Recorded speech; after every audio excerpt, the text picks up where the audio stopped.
Siya bang asawa ni Leo? Diyos ko, mukha siyang inukit sa kahirapan.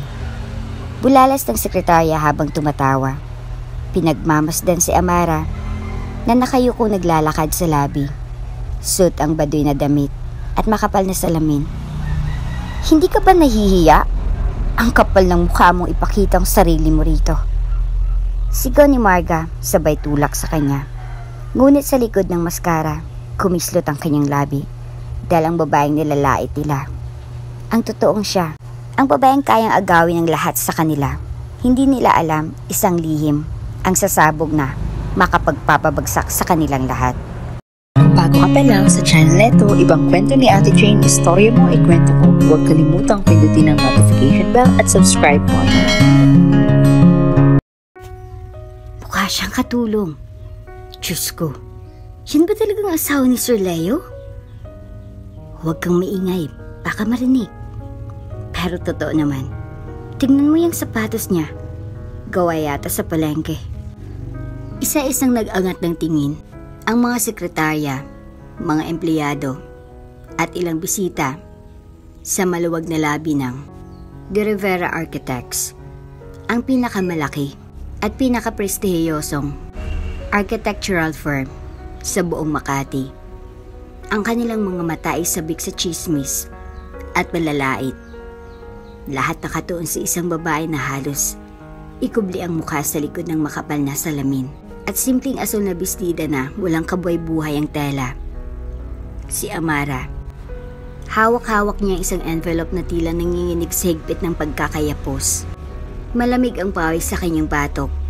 Ilang taon na siyang hindi nagpupunta rito. At kung hindi lang dahil naiwan ni Leo ang kontratang kailangan niya para sa bidding, hindi siya aapak sa lugar nito kahit kailan. Pero kailangan ng asawa niya. Pangit na nga, paduy pa.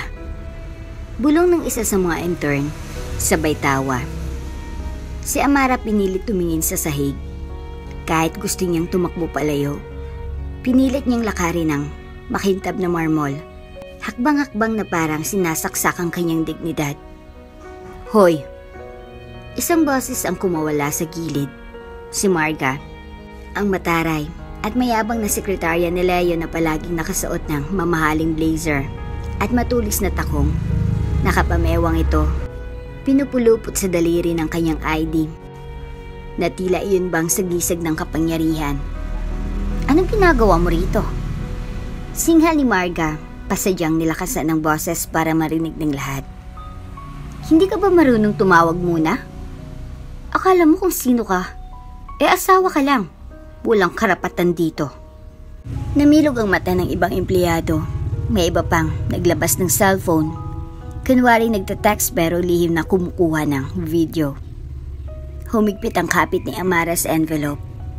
Di naman niyang pagtibok ng puso. Parang babagsak sa kaba at sakit.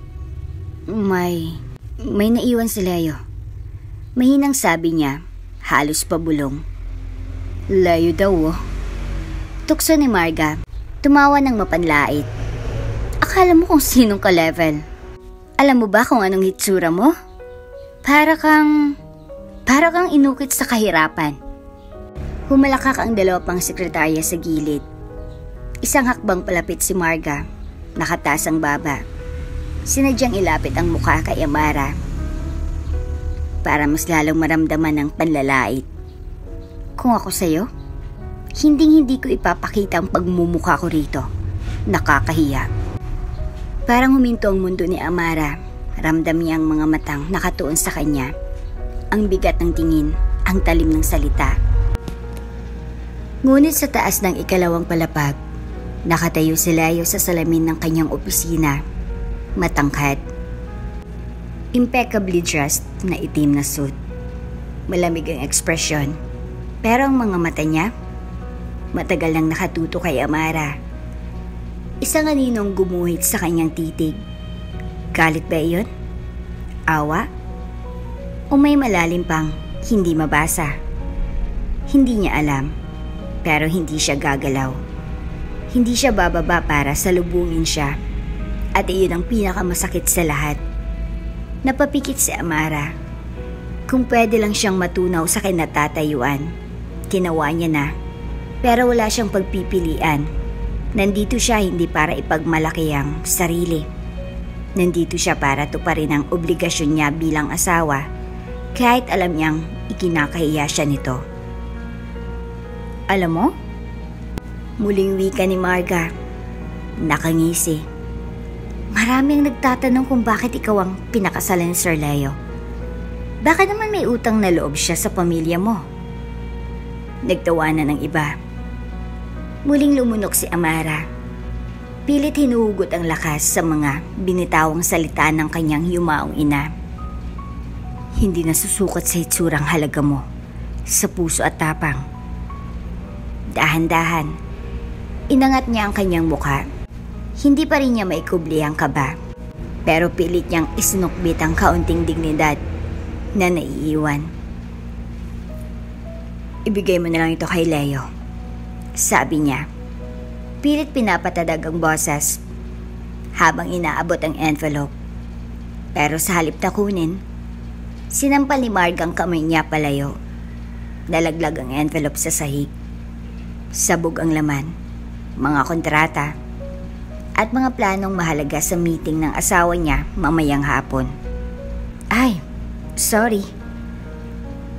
Ani Marga, walang bahid ng pagsisisi. Nakakahiya naman sa'yo.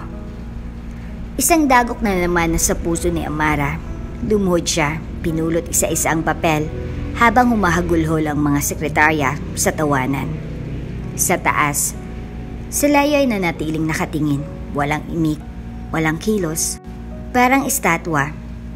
Ngunit kung titingnang mabuti, kumislot ang kanyang labi at sa likod ang malamig niyang mata. May lihim na tinatago dahil hindi alam ng lahat.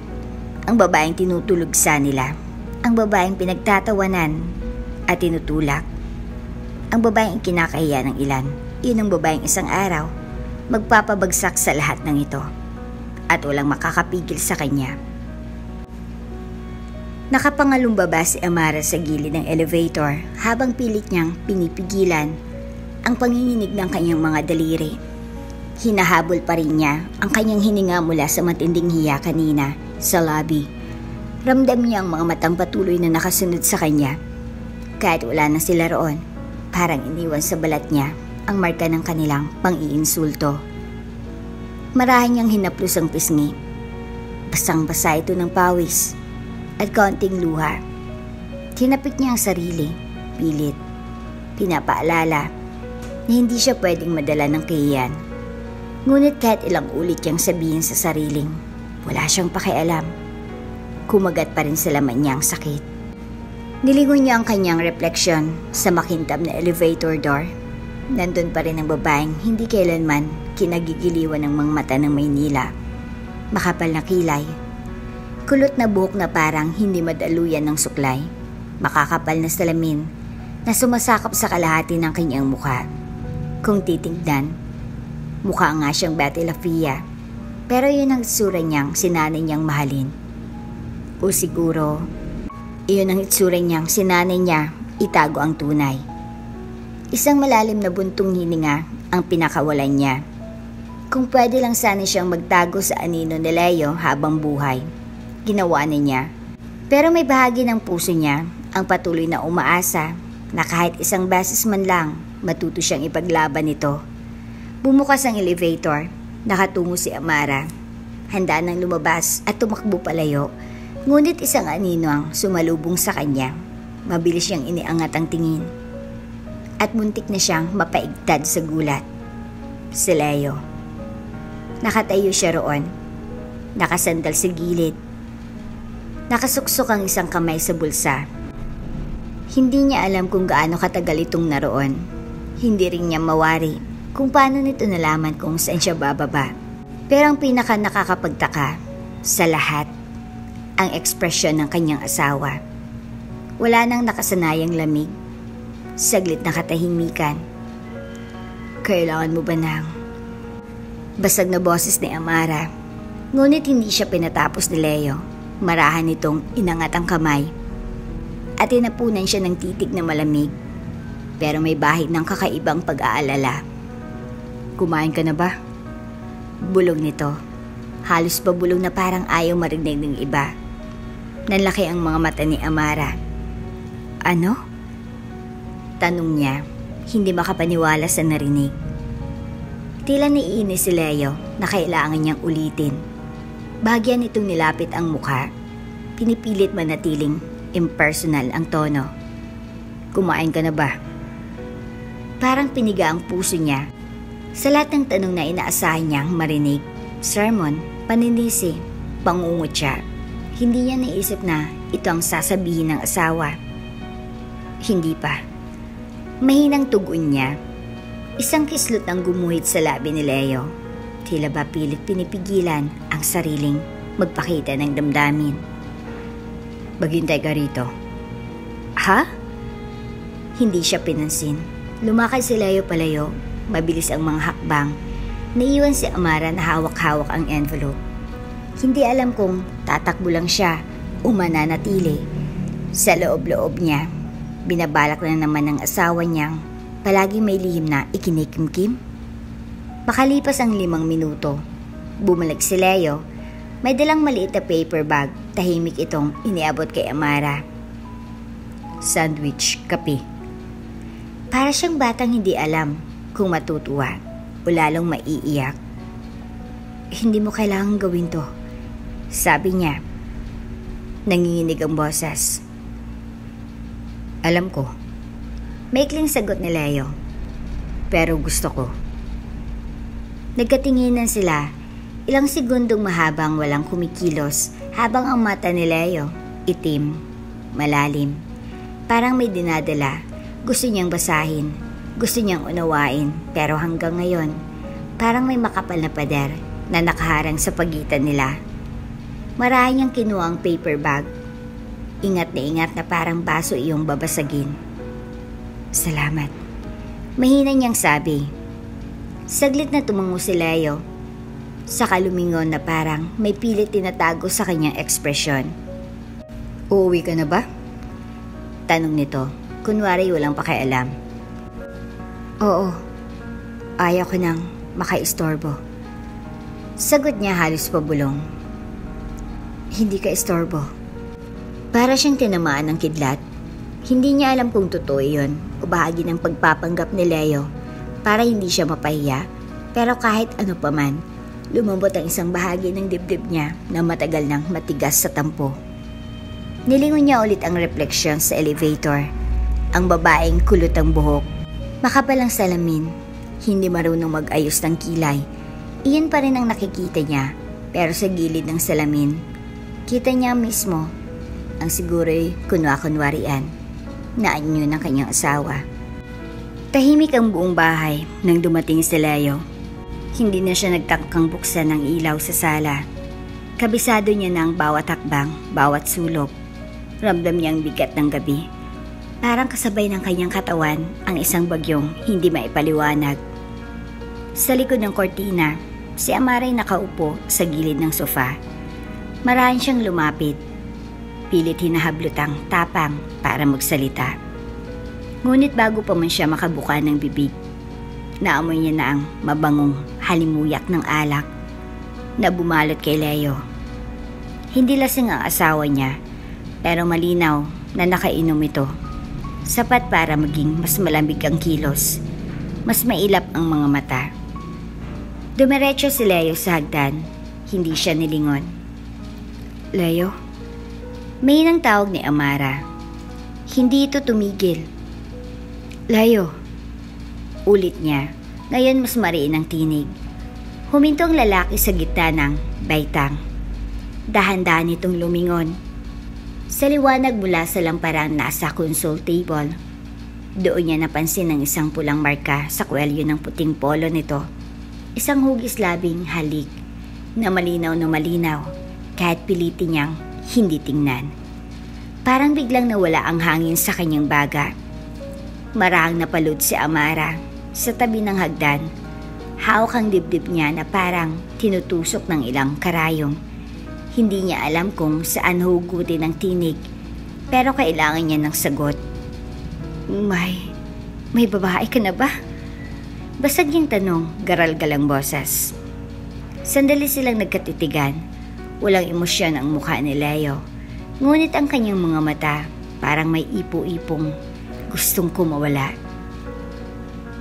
Sa halip na sumagot, dahan-dahan itong bumaba ng hagdan. Huminto ito sa harap niya, pinagmasdan siya ng ilang segundo. Tila sinusukat ang lakas ng kanyang puso. Pagkatapos, marahang itinapat ni Leo ang palad sa kanyang balikat. Malamig ang kanyang palad, ngunit mas malamig ang katahimikang bumalot sa pagitan nila.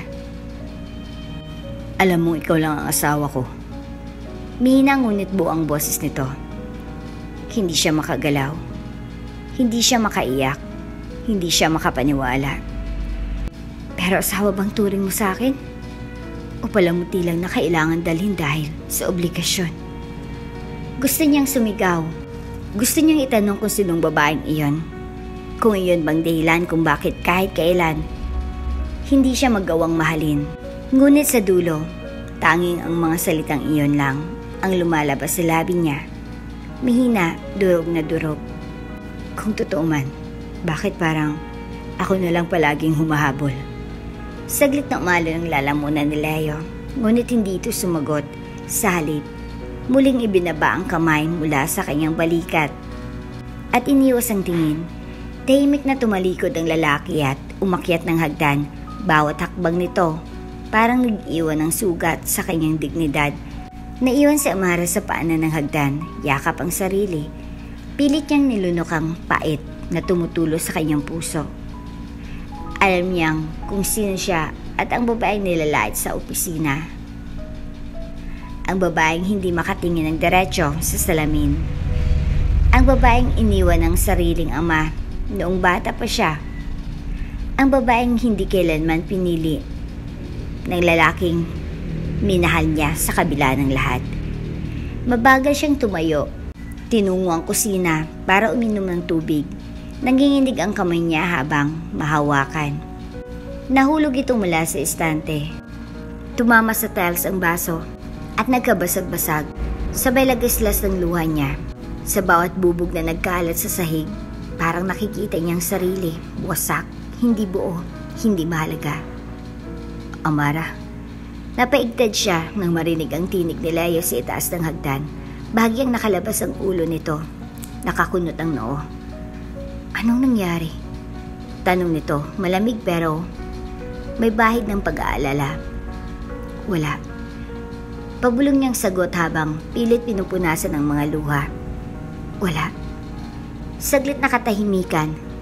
Bukas ng umaga, dapat nakahanda na ang mga gamit na kakailanganin ko sa kumpanya. May kailangan akong ipaliwanag sa board. Sabi ni Leo, tila ba? Wala lang. Sa loob-loob ni Amara, iyon ang mga masakit. Ang tila ba walang saysay? Ang tanong niya, walang bigat ang pagdududa niya. Parang lahat ng ito, isa lang na bagay na kailangan tapusin at kalimutan. Pag-akyat ni Leo pabalik sa kanilang kwarto, bumuntong hininga si Amara. Buhok gamit ang madaliri. Pilit ikinukubli ang maluhang hindi matigil. Sino ka ba, Leo? At sino ba ako sa buhay mo? Sa dilim ng gabing iyon, isa lang ang malinaw sa kanya. Hindi niya nakayang magkunwari na hindi nasasaktan. Ngunit hindi rin siya handang bumitaw dahil kahit ilang ulit siyang itulak palayo, kahit ilang beses niyang makita ang marka ng pagtataksil, ang puso niya tanga pa rin. Tanga sa pag-asang balang araw, magbabago rin ang lahat. Lumipas ang gabi na walang nag-usap sa kanilang dalawa. Tahimik na parang walang ibang taong nakatira sa malaking bahay na iyon, maliban sa malimig na hangin at alaala ng mga salitang hindi nasabi. Nang magbukang liwayway, unti-unting bumangon si Amara. Wala pa ring imik si Leo. Nasa gilid ito ng kama. Nakatalikod, tila ba nag-iisip ng malalim. Ilang ulit ng ganito ang umaga nila, magkasama pero parang estranghero.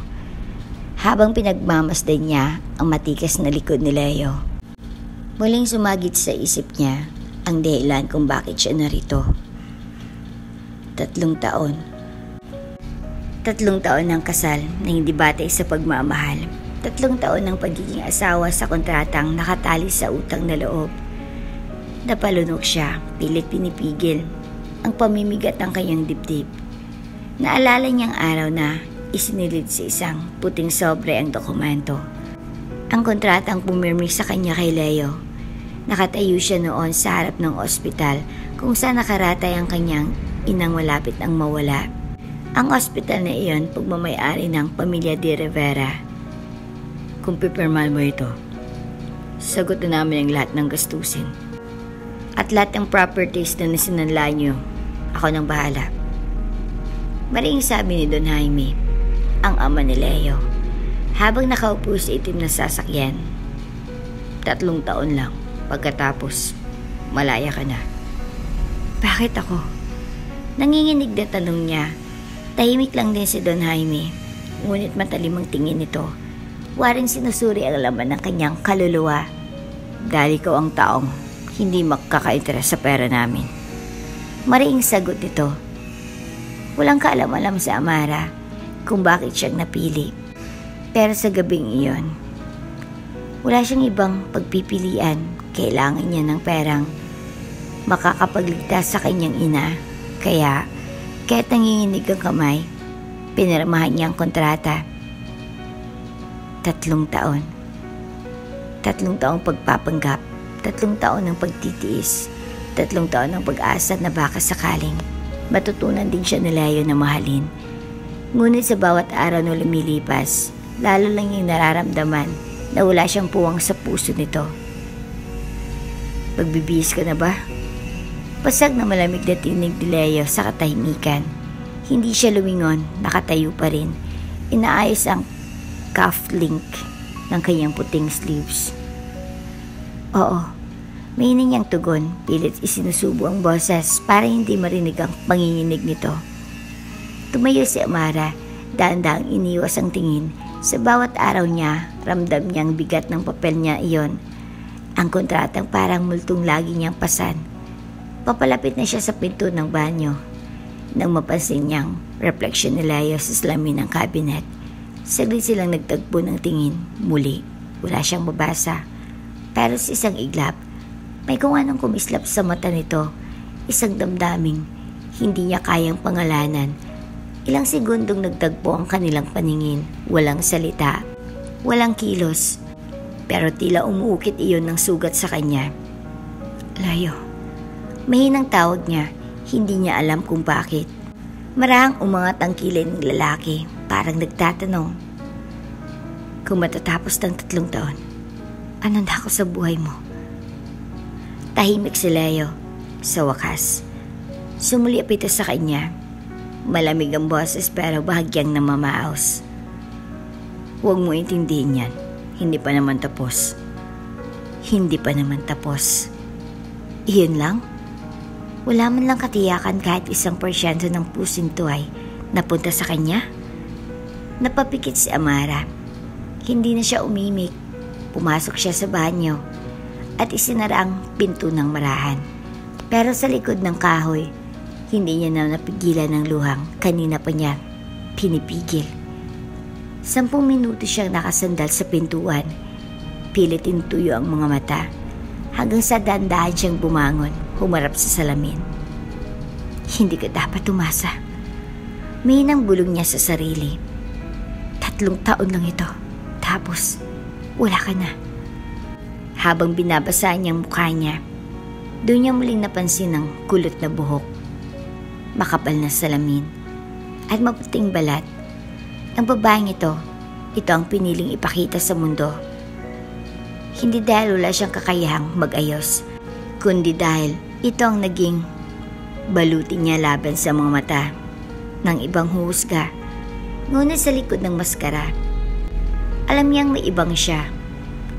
Isang Amara na minsan ding minahal ng sarili niya bago siya kinain ng Kian. Paglabas na ng banyo, wala na si Leo. Wala na ring bakas ng presensya nito sa kwarto. Para bang panaginip lahat ang lahat. Bumaba siya sa kusina. Kinuha ang maliit na kahon na matagal nang nakatago sa pinakailalim ng kabinet. Binuksan niya iyon at muling lumutang ang kontrata, puting papel, pirma ng Didi Rivera, at ang pirma niya patunay na ang buhay niya ay naipagpalit sa utang na loob. Marahang dumaloy ang luha niya habang binabasa ang mga linya. Ang bisa ng kasunduang ito, ang dalawang panig ay magtataglay ng legal na kasal sa loob ng 3 taon. Wala sa kontratang ito ang nag-oobliga ng pagmamahalan kapag natapos ng itinakdang panahon. Malayang parehong partido na wakas na naugnayan. Hindi niya alam kung saan siya hugot ng lakas, ngunit sa isang bahagi ng puso niya, pilit niyang pinapaniwala ang sarili na kaya pa niyang mabuhay, kaya't wala siyang halaga sa piling ng lalaking iyon. Sa labas ng bintana, umuulan tulad ng palaging nangyayari kapag nadudurog siya. At sa bawat patak ng ulan, isinusumpa niya sa sarili. Isang araw, makikita rin ni Leo kung sino siya. Hindi dahil sa kontrata, hindi dahil sa utang na loob, kundi dahil sa sariling halaga niya. Ang buong opisina ng De Rivera Architects ay tila palagi may amoy ng pulbos. At mamahaling pabango kapag nandoon si Marga. Hindi siya basta sekretarya. Sa kilos sa tingin, alam mong sanay siyang makuha ang gusto niya, matalas ang dila, matamis ang ngiti sa mga bisita. Pero matalim kapag si Amara ang kaharap. Araw iyon ng lingguhang board meeting. Ipinatawag si Amara dahil may kailangang permahan na dokumento kaugnay sa properties na isinangla noon ng kanyang pamilya. Habang nakaupo siya sa maliit na lounge area ng opisina, pinilit niyang hindi tumingin sa mga nakapaligid na empleyado na pasulyap-sulyap sa kanya, wari nag-aabang ng iskandalo. At hindi nagtagal, dumating si Marga. Nakasuot ito ng puting blouse na masikip sa dibdib at itim na paldang halos kalahati ng hita. May hawak na folder at isang basong kape. Ngumiti ito, ngiting walang init, walang sinseridad. "Oh, ikaw na naman?" Ani Marga, pinipigilan ng halakhak. "Para kang multo rito sa opisina, bigla ka nalang sumusulpot." Hindi kumibo si Amara. Tumingin siya sa ibang direksyon. Kunwari abala sa pagtingin sa mga brochure sa mesa. Ngunit hindi iyon ikinatuwa ni Marga. "Alam mo, kahit anong gawin mong pagpapanggap, hindi ka pa rin bagay kay Leo." Bulong nito, yumuko palapit. "Hindi mo alam kung anong mga pinagdaanan namin. Ilang taon kaming magkasama bago ka dumating. Bago ka pinilit ipakasal sa kanya." Napapikit si Amara sa hawak na bag. Magkasama? Parang tinusok ang puso niya ng malamig na karayom. Pinunasan ni Marga invisible na dumi sa kanyang lamesa. Saka ngumiti ulit. "Kung alam mo lang kung anong klaseng pagmamahal meron kami noon, maiintindihan mo kung ikaw ang sobra." Dahan-dahang lumunok si Amara. "Hindi ko kailangan malaman." Mahinang sagot niya. "Talaga?" Sadyang idinaito ni Marga ang pulang kuko sa pisngi ni Amara. Marang itinulak ang kanyang baba pataas. Bakit lagi kang mukhang kawawa? Kung may respeto ka sa sarili mo, umalis ka na lang. Hindi mo kailanman makukuha ang pagmamahal niya." Saglit na katahimikan. Pilit pinigil ni Amarang panginginig sa kanyang baba. Gusto niyang sumagot. Gusto niyang sigawan si Marga. Pero wala siyang lakas. Sa kaibuturan ng kanyang puso, may bahagi siyang takot na baka totoo ang lahat ng iyon. Sa pintuan ng opisina, biglang lumitaw si Leo. Hindi nito sinabi kung gaano katagal siyang nandoon. Pero ang malamig na tinig niya'y sapat para mapatigil si Marga. "Marga." Napaatras ang babae, kunwari inosente. "Sir." Lumapit si Leo kay Amara. Tumingin sa kanya na para bang sinusuri ko na may nasaktan. Tahimik siyang pumesto sa tabi nito. Saka bumaling kay Marga. "May problema ba rito?" Tanong niya, bababang boses pero mabigat. "Wala po sir, nag-aayos lang po ako ng schedule." Mabilis na sagot ni Marga. Pinilit kumiti. Kung ganon, bumalik ka sa mesa mo. Kitang-kita ni Amara ang pamumula ng pisngi ni Marga bago ito tumalikod. Ngunit bago pa tuluyang makalayo, humarap ulit ito sa kanya at tumitig. Tiitig na nagbabanta. Pag-aalis ni Marga, naupo si Leo sa tabi ni Amara. Ilang segundo siyang hindi nagsalita, tanging tunog ng aircon at may nangyabag ng empleyado sa labas ang umaalingaw-ngaw. Anong sinabi niya sa'yo? Tanong ni Leo sa wakas, hindi tumitingin. Umiling si Amara. Wala. Hindi ka marunong magsinungaling. Sabi niya, malamig pa rin ang tinig. Pero may bahid ng pag-aalala na hindi nito maikubli. Huwag mong pakinggan ang mga sinasabi niya. Bakit ba siya ganyan? Pabulong na tanong ni Amara. Pilit iniiwas ang mga matang nagbabanta. Nang tumulo ang luha. Ano ba ako sa buhay ninyong dalawa? Muling katahimikan. Saglit na napapikit si Leo. Hindi mo kailangan marinig ang mga detalye. Pero sa puso ni Amara, iyon ang lalong sumugat. Ang hindi niya malamang katotohanan. Ang hindi niya alam kung totoo ba siya lang ang asawa o kung may parte pa sa puso ni Leo ang babaeng iyon. Maya-maya, naramdaman niyang marahang pagdampi ng pala dito sa kanyang kamay. Huwag mong pakinggan. Ulit ni Leo, mahina na ngayon ang tinig. Pero paano kung totoo? Tanong niya, tuluyan ng tumulo ang luha. Paano kung tama siya?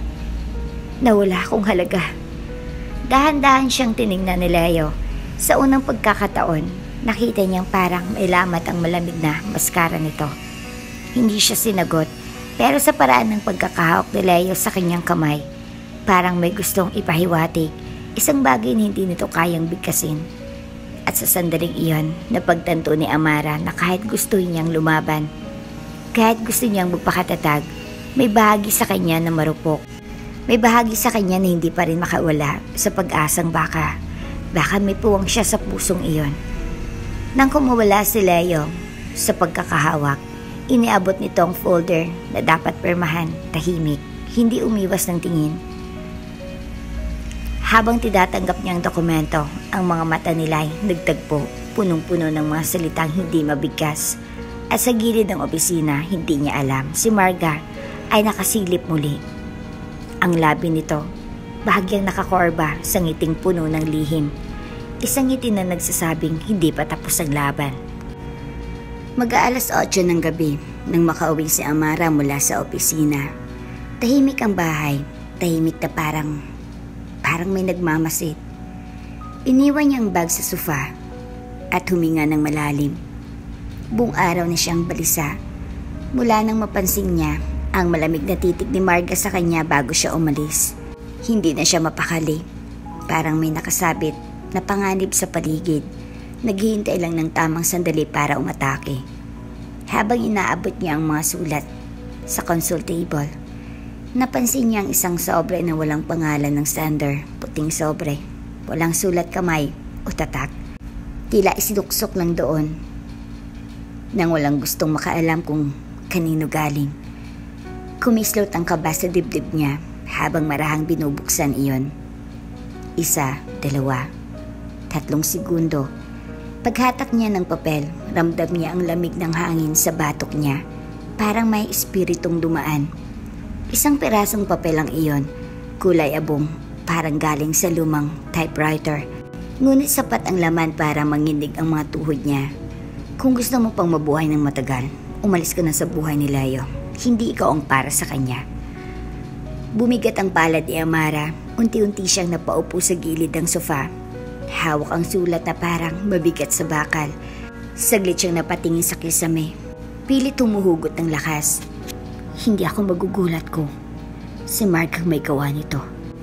Bulong ng isip niya.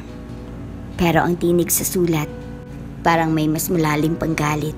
Parang hindi lang inggit ang ugat, kundi puot na matagal ng kinikimkim. Napalunok siya. Isang bahagi ng pagkatao niya ang gustong umiyak sa takot. Pero may bahagi ring naninindig, tinataboy ang panginginig ng tuhod. Bakit ako matatakot? Pinunit niya ang sulat sa gitna, sa kanya muling pinunit. Ulit-ulit hanggang sa maging maliit na piraso ang mga papel. Ibinagsak niya ang mga iyon sa basurahan, nanginginig man ng kamay. Mabilis siyang tumayo at nagpunas ng luha. Lumapit siya sa salamin sa gilid ng sala. Doon niya muling nakita ang babaeng kulot ang buhok, makapal ang salamin at laging tinutulugsa. Pero habang tinitingnan niya ang sariling mata, may nakita siyang hindi inaasahan. Matapang ang babaeng ito. Hinaplis niyang pisngi. Huminga ng malalim. Hindi ko kailangan matakot. Bulong niya, nanginginig pero matatag. Malapit na rin naman ang matapos ang 3 taon na kontrata namin. Kapag dumating ng araw na iyon, mawawala na rin ako sa buhay niya. Napayuko siya. Hindi niya alam kung bakit may kirot sa dibdib niya habang sinasabi iyon. Siguro dahil kahit kailan, hindi siya umasa na mananatili siya. Pero kahit gaano kasakit, ayun ang katotohanan. Hindi siya mahal ni Leo. Hindi siya kailanman magiging sapat. Tumunog ang pinto, napabalikwas siya ng tingin. Si Leo, nakasuot ng itim na coat, may hawak na laptop bag. Sandaling nagtagpo ang mga mata nila. Tila may gustong sabihin si Leo pero hindi agad nakahanap ng salita. Anong nangyari? Tanong nito, mababa ang tinig. Napansin marahil ang pulang mata niya. Wala. Mabilis niyang sagot. Tinalikuran ang basurahan. Pagod lang ako. Hindi kumibo si Leo. Tahimik itong pumasok. Inilapag ang gamit. Saka lumapit sa kanya. Ilang hakbang lang ang pagitan nila. May problema ba? Tanong nito. Hindi pa rin umaalis ang malamig na anyo. Pero may umaalingaw-ngaw ng pag-aalala. Saglit na natigilan si Amara. Gusto niyang sabihin ng totoo, ang sulat, ang pagbabanta, pero naisip niya, anong silbi? Hindi naman siya importante kay Leo, hindi siya asawang ipinagtatanggol nito ng buong puso, isa lang siyang obligasyon. Kaya ngumiti siya kahit nangingilid ang luha. Wala, matutulog na ako. Dumaan siya sa tabi nito, ramdam ang init ng balikat ni Leo, nasaglit niyang nasagi, ngunit hindi siya lumingon. Hindi siya nagpasintabi dahil kung lalapit pa siya, baka tuluyan ng bumigay ang puso niya. Nang makapasok siya sa kwarto, isinandal niyang likod sa pinto, pinikit ang mga mata.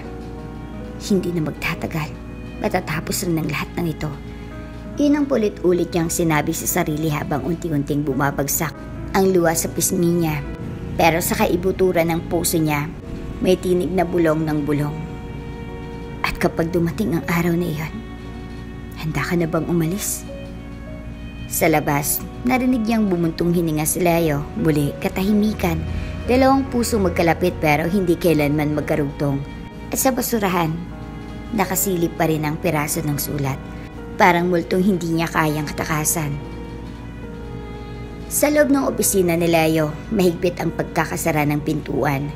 Nakaupo siya sa gilid ng kanyang malaking mesa. Hawak ang isang file ng bagong proyekto. Ngunit hindi iyon ang laman ng isip niya. Ilang minuto pa siyang nakatulala sa sahig, pilit hinuhuli ang direksyon ng sariling damdamin.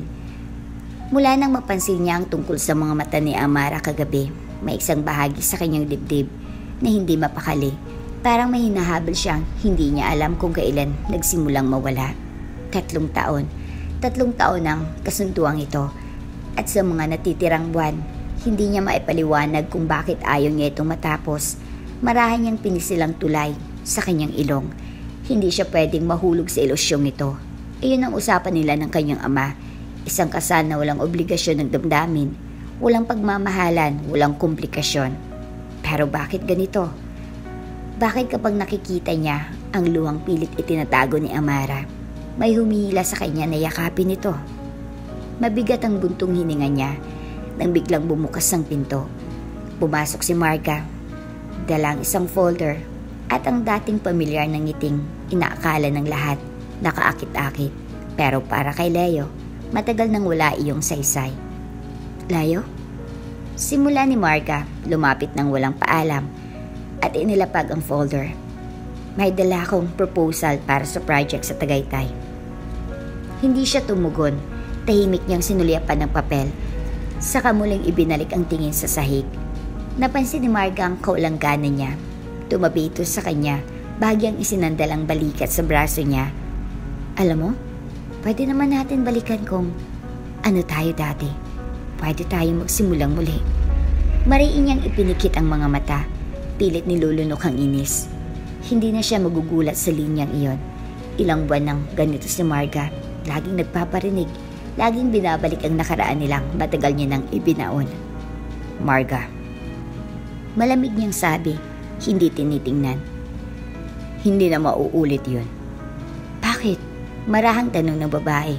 Bagyang nangiinig ang tinig. Dahil ba sa kanya? Sa babaeng iyon? Mula sa likod ng paningin, nakita niyang kumislot ang panga ni Leo. Dahil ba, kahit hindi mo aminin, siyang gusto mo makasama? Sa unang pagkakataon, tumingin si Leo ng diretso kay Marga, malalim, mariin. Hindi mo na yun kailangan alamin. Napatras si Marga. Ilang segundong katahimikan ang namagitan sa kanila hanggang sa muling bumalik ang matamis pero laso ng ngiti nito. Hindi ako susuko. Aniya, kahit kailan. Lumapit siya muli. Nagbabakasakali na hawakan ng kamay ni Leo. Ngunit bago pa siya makadampi, mariing nagsalita si Leo. Makinig ka, Marga. Napahinto si Marga sa kalagitnaan ng hakbang. Kapag narinig ko pang nilait mo si Amara o sinaktan siya, kahit sa salita, huwag kang magulat sa gagawin ko. Mababa ang boses niya pero parang kulog sa bigat. Hindi ko hayaang tapakan mo siya. Dangatalang labi ni Marga. Hindi mo ako kayang itaboy. Pabulong nitong tugon. Alam mong mahal pa rin kita. Pero hindi na siya sinagot ni Leo. Tumalikod siya at tumingin sa bintana. Pinilit isinara ang anumang damdaming pilit bumabangon sa pagitan nila. Nang makaalis si Marga, isinandal ni Leo ang noo sa malamig na salamin ng bintana mula roon. Tanaw niyang ilang bahagi ng Maynila, ang kalsadang matagal niya nang piniling hindi pansinin. Ang mundong kinakasangkutan niya pero hindi kailanman naging kanya. At doon, sa katahimikan, pilit niyang tinatanong ang sarili. Ano bang meron kay Amara na hindi ko kayang takasan? Magdamag na hindi mapakali si Amara. Kanina pa siya paikot-ikot sa sala. Hawak ang tasa ng kape na matagal nang lumamig. Paulit-ulit niyang iniisip ang narinig niya sa kabilang silid ilang oras nang nakalipas. Isang usapan kahit pilit niyang iwaksi sa isip, paulit-ulit na bumabalik. Bumalik siya sa alaala ng hapon kanina. Sa mismong sandaling iyon, nagsimulang gumuho ang mundong akala niya ay unti-unti niyang natatanggap. Kanina, dinala ni Leo si Victor sa opisina. Matagal na nitong kaibigan at isa sa pinakamalalaking investor sa kumpanya. Palaging maaliwalas ang mukha ni Victor, palaging may dalang mamahaling regalo at palaging marunong ngumiti sa mga tao. Pero ngayong hapon, may nakita si Amara na hindi niya kailanman inakala. Nasa maliit siyang stockroom noon na naghanap ng file na ipinakuha ni Leo. Bahagyang nakabukas ang pinto, kaya't lumabas ang boses ni Victor na may kausap sa telepono. Akala niya ay isa na namang business call hanggang sa marinig niya ang malamig. Tusong tinig nito. Kumpirmado na. Pagkatapos ng signing next week, siguraduhin yung tapos na sa Leo. Ayoko ng maraming tanong. Para siyang tinamaan ng kidlat. Namutla siya. Napapikit sa estante para hindi mabuwal. Pilit niyang inintindi kung baka nagkamali lang siya ng dinig. Pero sumunod ang mga salitang nagbabagsak sa huling pag-asa. Siguraduhin niyong malinis. Wala ni isang mga ebidensya. Ayoko madawit. Saglit na natahimik si Victor, saka tumawa. Oo, kung may magtangkang makialam, isama na rin kahit asawa niya. Parang may malamig na kamay na sumakal sa kanyang lalamunan. Nanlaki ang kanyang mga mata habang pinipigilan ang sariling mapasigaw. Asawa niya. Ako. Dahan-dahan siyang umatras. Nanginginig ang kamay. Pilit niyang tinikom ang bibig para hindi marinig. Ngunit sa bawat hakbang niya palayo, ramdam niyang unti-unti siyang naupos. Pagbalik niya sa kabilang bahay, hindi na siya nakapagsalita kay Leo. Tahimik siya habang kumakain ito ng hapunan. Tila walang kamalay-malay na may panganib na may nag-aabang. Hindi niya kayang ibunyag agad ang narinig. Hindi pa niya alam kung paano o kailan, pero alam niyang wala na siyang oras. Habang nakatanaw siya sa bintana, hindi niya maiwasang mapaluha. Hindi ko hayaang mawala ka sa akin. Mahinang bulong niya, pilit sinasalo ang bigat na kahit sino'y hindi niya masabing dinadala niya. Gabi na nang makatulog si Leo sa study room. Nakahilig ang ulo sa armrest ng sofa. Pinagmamasdan siya ni Amara ang bawat guhit ng mukha nito, bawat kumpas ng paghinga, tila minimorya niya ang lahat. Dumapit siya, marang hinaplos ang pisngi nito. Sa unang pagkakataon, inamin niya sa sarili na ang totoo na kahit hindi niya inamin, matagal niya nang minahal si Leo. Hindi bilang asawa sa kontrata, kundi bilang lalaki minsay nagpakita sa kanya ng mga sulyap ng pagkalinga. Nang masandaling kahit sandali, naramdaman niyang hindi siya nag-iisa. Hindi ka pwedeng mawala, bulong niya muli. Tinig na pilit, isinisikreto maging sa sarili. Kinabukasan, pinilit niyang magpakatatag. Isinuot niyang simpleng puting blouse at itim na stocks. Inayos ang kanyang kulot na buhok at kinuha ang lumang phone niya. Iyan ang gagamitin niya para kumuha ng ebidensya laban kay Victor. Bago siya umalis, sinulyapan niya si Leo na abala sa pagre-review ng plano sa terrace. Sa bawat saglit gusto niyang lumapit at sabihin may panganib. Pero may bahagi sa kanyang ayaw pa rin maniwala na siya lang ang makakaalam nito. Ayaw niyang guluhin si Leo nang wala siyang matibay na preba. Huminga siya ng malalim. Pilit patigasin ng loob. Kaya ko ito. Sa opisina, nagkunwari siyang pupunta sa records department. Ngunit lihim niyang tinuntun si Victor. Nakita niyang pumasok ito sa conference room na walang ibang tao. Saktong napatigil siya sa pinto nang magsalita ito sa telepono. Oo, siguraduhin mong sa araw ng signing wala na si Leo. Kapag nangyari na, akin ang lahat. Napakapit siya sa hawak na cellphone. Nanginginig ang kamay. Mabilis niyang pinindot ang record button. Pilit kinukunan ang bawat salita, ngunit bago pa siya makalayo, biglang bumukas ang pinto. Nagtagpo ang kanilang mga mata, si Victor at siya. Tumigil ang oras. Nakita niya ang bahagyang pagkabigla sa mukha nito at sa kaunti-unting paglamig ng tinig. Anong ginagawa mo rito? Malamig na tanong ni Victor. Paus ang boses. Wala, may hinahanap lang ako. Pautol niyang sagot, pilit tinatago ang cellphone sa likod. Lumapit si Victor. Mabagal ang bawat hakbang. Sigurado ka bang wala kang narinig? Wala. Halos pabulong niyang sagot. Saglit na katahimikan, ngunit bago pa siya makagalaw, biglang ngumiti si Victor, isang ngiting hindi umabot sa mata. Mabuti naman, sabi nito, sa kadahan-dahang dumaan sa tabi niya. Bahagyang binangga ang balikat niya. Ingat ka sa pakikialam, Amara. Minsan, delikado iyon. Hindi siya gumalaw hanggang sa tuluyang makalayo si Victor. Nang makalabas siya sa hallway, doon niya na pinakawalan ng pinipigilang luha. Napasandal siya sa pader. Pilit nilalabanan ang takot na parang unti-unting kumakain sa kanyang puso. Pero kahit nanginginig ang tuhod niya, mahigpit ang kapit niya sa cellphone. May recording siya, may laban siya.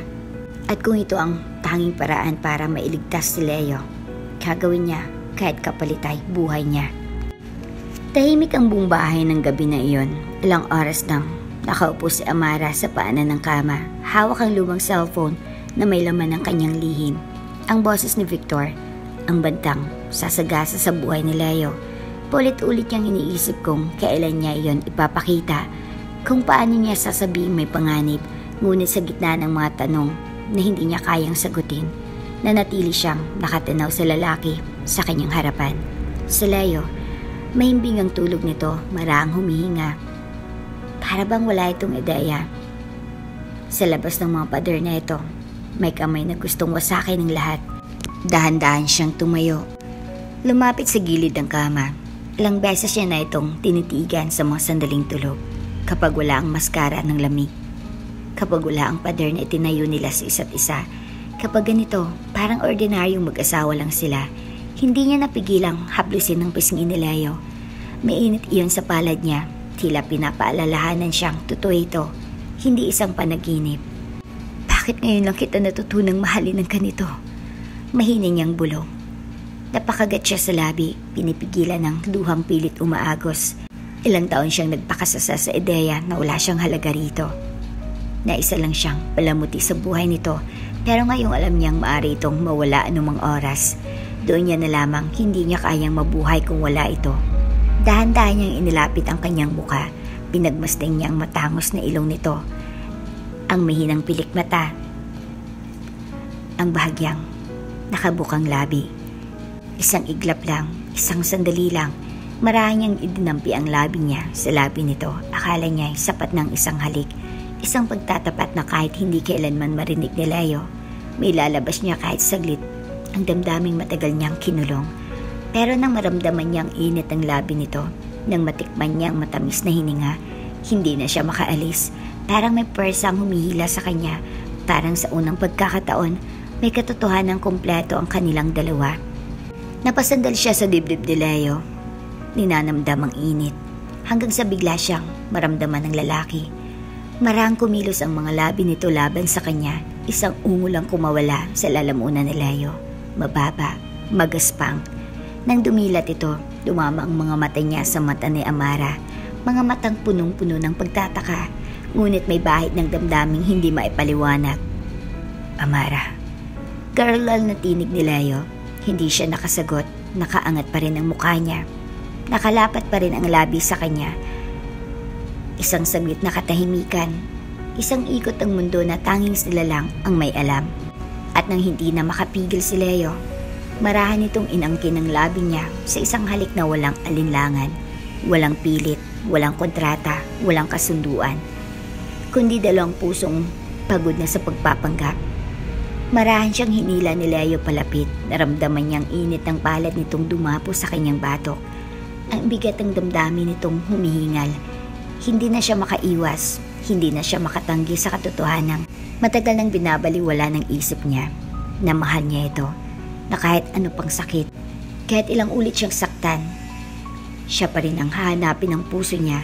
Napasubsob siya sa dibdib nito nang maramdaman ng panginginig ng sariling katawan. Nang haplusin ni Leo ang kanyang buhok, napapikit siya at tuluyan nang bumigay ang lahat ng depensa. Anong ginagawa mo? Tanong ni Leo, boses na halos hindi marinig. Huminga siya ng malalim, isiniksik ang mukha sa leeg nito. Mahal kita. Pabulong niyang sabi, pilit nilulunok ang takot. Pasensya na, hindi ko na kayang itago. Mabigat ang katahimikan, para siyang hiniwan ng sandaling iyon, ang pangambang baka wala siyang marinig na tugon. Hanggang sa maramdaman niya ang marahang paghawak ni Leo sa kanyang baba. Itinaas nito ang mukha niya. Tinitigan siya ng mga matang hindi malamig, hindi na mailap. Bakit ngayon mo lang sinabi? Mahina, garalgal na boses. Napaiyak siya. Dahil akala ko, wala na akong karapatan. Dahil akala ko, hanggang dito na lang ako. Marahan siyang niyakap ni Leo. Sa higpit niyang yakap, parang pinipilas ang lahat ng takot niya. At kung sabihin kong hindi ko na kayang mawala ka, bulong nito sa tenga niya, boses na basag, na kahit anong pilit kong tanggihan, hindi ko na kayang hindi kita hanapin. Hindi niya na kayang sagutin. Ang mga labi nila muling nagtagpo, mas mainit, mas totoo. At sa gabing iyon, wala nang kontrata, wala nang pangakong 3 taon lang. Mayroon lang 2 taong sugatan, nagtatapat ang damdamin sa gitna ng dilim. Nang lumalim ang kanilang halik, hindi na nila napigilang dalhin ang bawat haplos, bawat bulong, hanggang sa tuluyan nang mawala ang lahat ng distansya sa pagitan nila, hanggang sa tuluyan nang maging isa ang kanilang mga puso. Maaga pa lang, abala na ang buong bahay sa paghahanda. Sa bawat sulok, may mga bulaklak na itinataas, mga ilaw na isnusuot sa dingding, at mga lamesang pinupunasan para sa engranding selebrasyon. Birthday ni Leo, ang unang pagkakataong magkakaroon siya ng malaking handaan mula nang pumanaw ang ama niya. Halos lahat ng kilalang investor at partner ng De Rivera Architects ay imbitado. Si Amara, tahimik na nakaupo sa isang maliit na silya sa silid nila habang pinapalamutian siya ng 2 makeup artist. Hindi niya alam kung bakit sa dami ng pagkakataon ngayong gabi siya pinilit ni Leo na maging presentable. Ma'am, Siguradong hindi kayo ang lagi nilang tinutukso. Biro ng isa sa mga makeup artist habang pinapahira ng foundation ng kanyang pisngi. Sobrang ganda niyo po pala. Napangiti siya ng bahagya pero hindi niya masabing nasisiyahan siya kasi alam niya hindi ang kagandaan niya ang importante, hindi rin ang party na ito kundi ang sekreto niyang nakabaon sa lumang cellphone. Ang boses ni Victor na nagbabantang ipapatumba si Leo pero ngayong gabi itinabi muna niya iyon sapagkat ito ang hiling ni Leo, isang gabi na hindi nila kailangan magtago. Nang matapos ang makeup artist, tahimik na lumapit ang stylist. May dalang isang gown na kulay burgundy. Hapit sa bewang, may mababang neckline at bumagay sa kutis niyang morena. Sigurado po kayo dito? Tanong niya, nangingimip. Opo, ngiti ng stylist. Pinili po ito ni Sir Leo mismo. Saglit siyang natigilan. Sa Leo? Marahan niyang hinaplos ang telang makinis. Hindi niya alam kung anong ibig sabihin nito. Kung pang-akit lang o simpleng kagustuhan na maipakita siyang maganda. Pero sa kaibuturan ng puso niya, may bahagyang pag-asa na baka kahit paano. Totoo ang lahat ng sinabi nitong mahal na siya. Lumalim ang gabi. Isa-isang nagsidatingan ng mga bisita. Mga negosyante, politiko, kaibigan ni Leo mula kolehiyo. Tahimik si Leo habang nakipagkamay. Nakangiti ngunit halatang may hinahanap. Sa malaking hagdanan, kumilos ang mga staff. Hudyat na ipapakita na si Amara. Tumigil ang tugtugin sa loob. Lahat ng tao napatingala. At doon, marahang bumukas ang pintuan. Si Amara. Nakatayo siya sa itaas ng hagdan. May konting ilaw na bumabalot sa mukha niya. Ang buhok niyang dati kulot at magulo. Ngayon ay maayos na nakaayos. Dumadaloy sa balikat.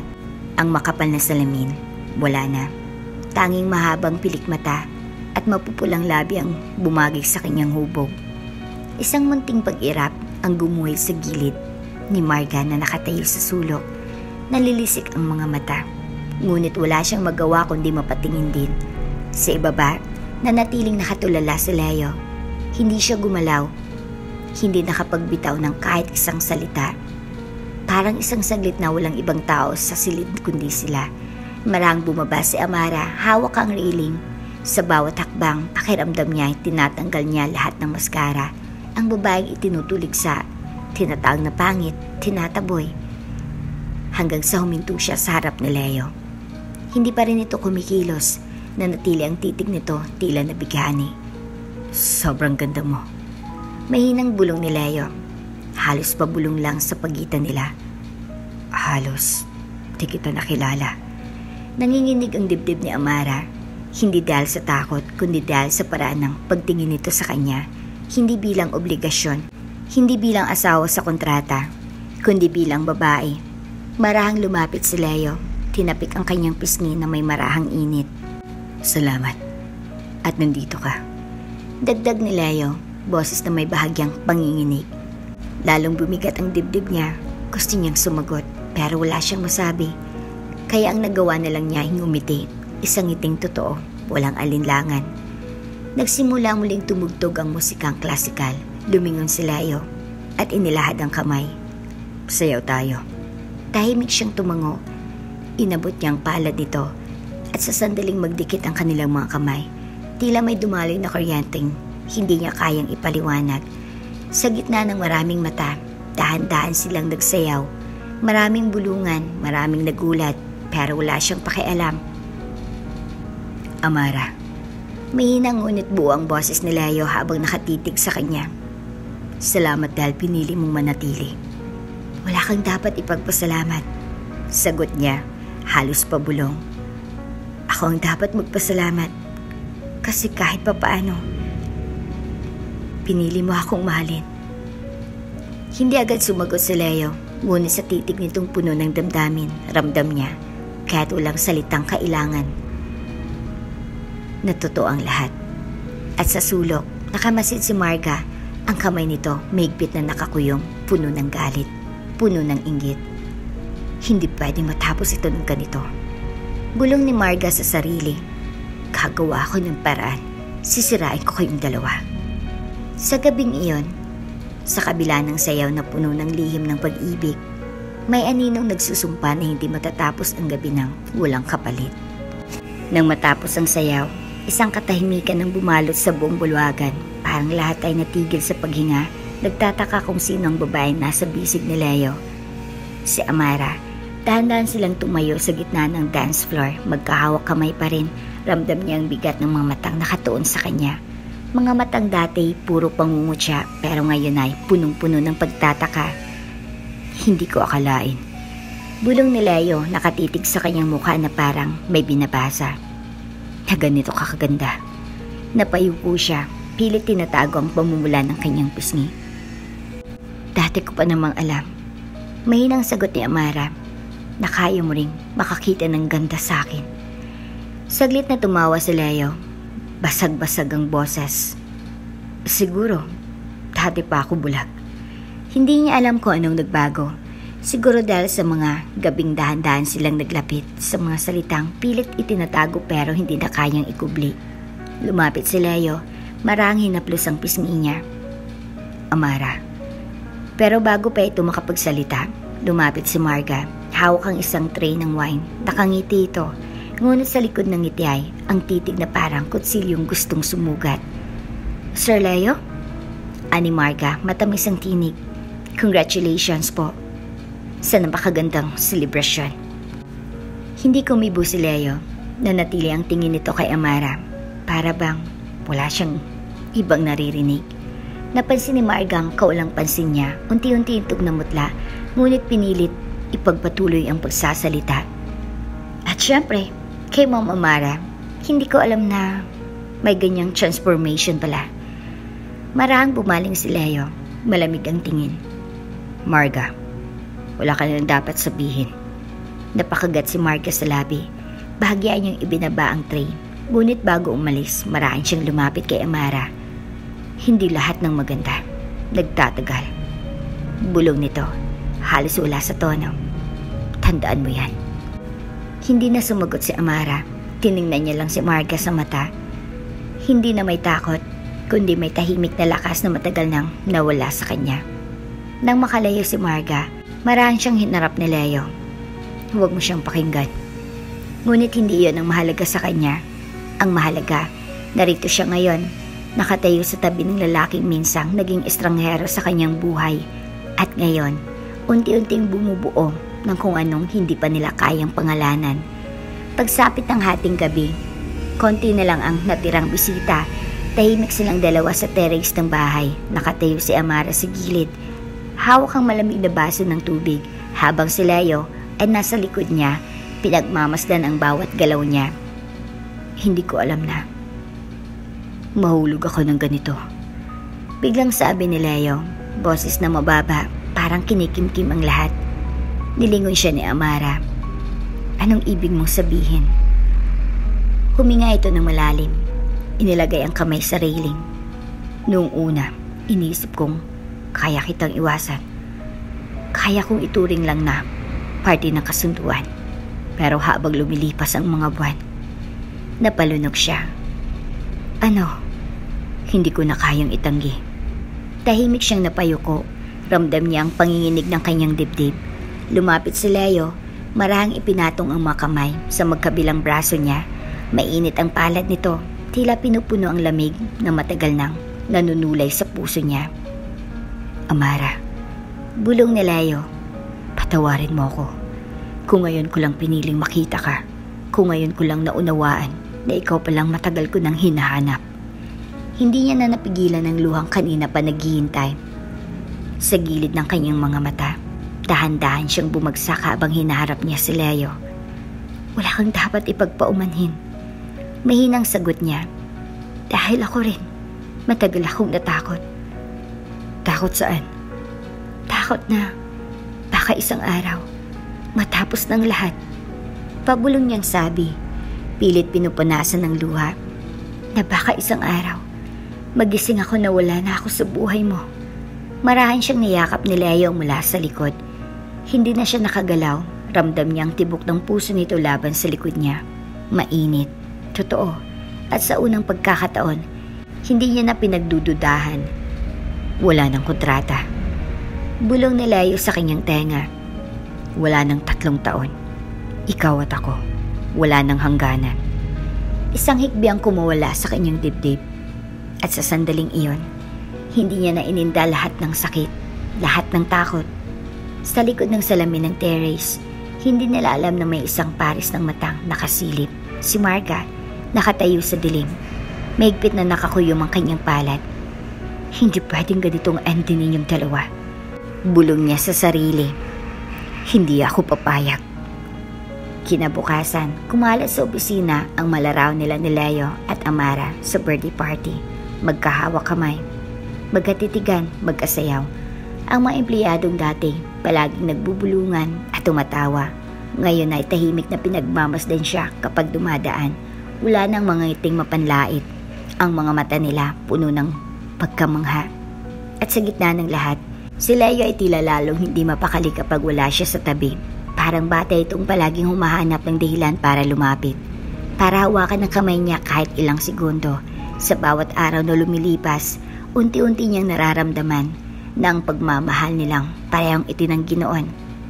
Ngayon ay dahan-dahang lumalago at handa na siyang yakapin iyon kahit gaano pa kasakit ang kapalit. Tahimik ang gabi, tahimik na parang may nakahimlay na lihim sa bawat sulok ng bahay. Nasa study si Amara, nakatayo sa harap ng lumang aparador na dati hindi niya pinakikialaman.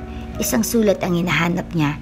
Isang lumang resibo ng ospital na kailangan niya sa accounting, ngunit sa paghalungkat, hindi yan ang una niyang nakuha. Isang sobre, puting sobre na may lumang logo ng De Rivera Law Firm.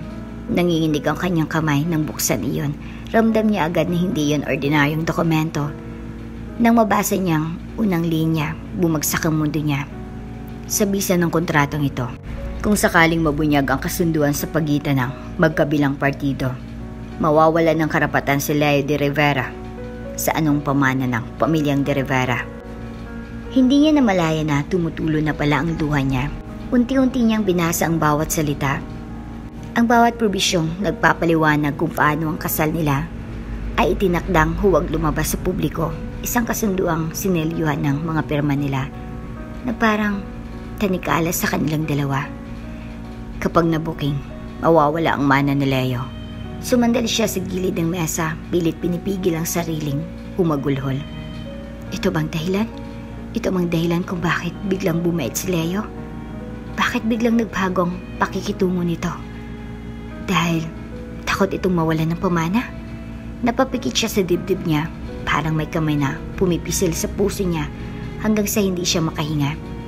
Hindi pwede. Bulong niya. Garagal ang tinig. Ayoko nang masaktan ulit.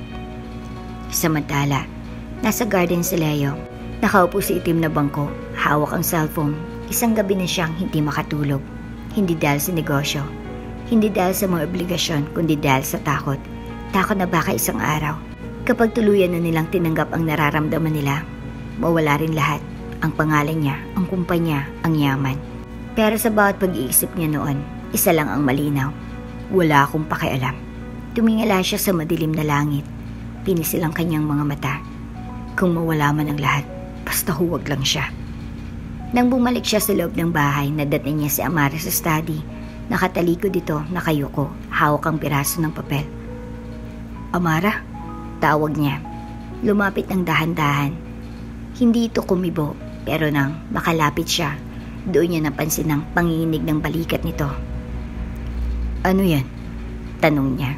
Ramdam ang malamig na kaba sa dibdib. Dahan-dahang humarap si Amara. Namubugto ang mga mata nito. Nanginginig ang labi. Ipinakita nitong kontrata, ang parehong papel na matagal niya nang kinalimutan. Ano to, Leo? Garalgal ang boses ni Amara. Ito bang dahilan? Kung bakit mo sinasabing mahal mo ako? Parang tinamaan siya ng matulis na pako sa dibdib. Hindi. Mahinang sagot niya. Pilit lumalapit. Huwag. Sigaw ni Amara, umurong palayo. Hindi mo ba naiintindihan? Lahat ng sinabi mo, lahat ng ginawa mo, lahat yun. Inisip kong totoo. Pero pagkatapos kong mabasa to, humagulhol siya, pilit pinupanasan ng luha. Hindi ko alam kung alin pang totoo sa'yo. Amara, nilapitan niya ito. Hindi alintanang pagkuyom nito sa kontrata. Pakiramdam ko, matagal na akong nakatali sa pamilyang to. Pero sa lahat ng pinilit sa akin, ikaw lang naging totoo. Paano ako maniniwala? Bulong ni Amara, tinig na puno ng sakit. Paano ako maniniwalang hindi lang ito dahil sa mana mo? Mata sa mata silang nagkatinginan. Ramdam niya ang bigat ng tanong na iyon. Dahil kahit siya, minsan na rin tinanong ang sarili kung ano ang tunay niyang nararamdaman. Lumapit siya ng marahan, hinawakan niyang magkabilang pisngi nito. Amara, kahit anong ipagpalit sa akin, mana, negosyo, pangalan, wala akong pakialam. Napalunok si Amara, pilit iniiwas ang tingin. Kung kailangan kong patunayan sa iyo, gagawin ko. Mahina ngunit mariin niyang bulong. Kahit mawala ang lahat, basta nandyan ka. Pero umiling si Amara. Hindi mo naiintindihan. Hindi ako karapat-dapat. Hindi ako sapat. Pumikit siya, pilit pinipigilan ng luha. Ikaw lang ang babaeng kaya kong mahalin. Sabi niya, tinig na wala ng alinlangan. Kung hindi mo kayang paniwalaan ngayon, hihintayin kita kahit kailan. Tahimik na pumatak ang luha ni Amara. Hindi siya nakasagot. Sa gabing iyon, walang katiyakan kung mananatili siya o aalis. Ang alam lang nila pareho na sa kabila ng lahat, sa pagitan ng kontrata at pag-ibig, may isang bagay na kailangang piliin. At sa dilim, habang magkalayo silang nakatayo, may isang sagot na unti-unting umuusbong sa puso ni Amara. Sagot na kahit hindi niya nakayang sambitin, alam niyang hindi niya matatakasan. Mabigat ang gabi. Ang hangin, punong-puno ng lintik na tensyon. Wala ning isang tao sa harap ng gusali ng De Rivera Architects kundi si Amara, takot na takot. Nahawak ang cellphone na may ebidensya laban kay Victor. Hinihigpitan niya ang pagkakayakap dito. Ramdam ang pagbilis ng pintig ng puso niya.